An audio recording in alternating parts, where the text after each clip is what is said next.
Drop shoulder, সব drop shoulder না? Price কত পারে টি শার্টে?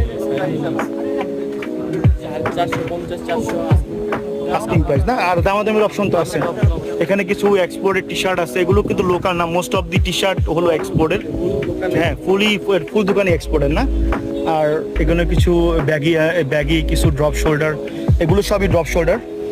ঠিক আছে, প্রাইস তো আপনাকে জানাই দিল যে 3 থেকে 400 টাকা দাম। আর দামাদামির অপশন আছে। ঠিক আছে, নাথিং টু ওয়ারি অ্যাবাউট যে আসলেন দামাদামি করতে পারবেন না। ঢাকার বাইরে থেকে যারা আমার ভিডিওটা দেখবেন অবশ্যই যমুনা ভিজিট করলে এই মার্কেটটা ভিজিট করবেন। কি কি ব্র্যান্ডের কাপড় চোপড় আপনারা বেশি সেল করেন, আর কোন কাপড়টা সবচেয়ে বেশি সেল হয়? মানে আমাদের হলো যে বেশিরভাগ baggy pant, drop shoulder trouser না? ফ্যাশনেবল। হ্যাঁ, জেনজি মানে জেনজিতে টার্গেট করে। আর মোস্টলি তো আপনারা ওই যে নর্থ সাউথ আর আইওবি স্টুডেন্টদের টার্গেট করে, আমরা যে ভার্সিটিগুলো ভার্সিটি স্টুডেন্টদের জন্য।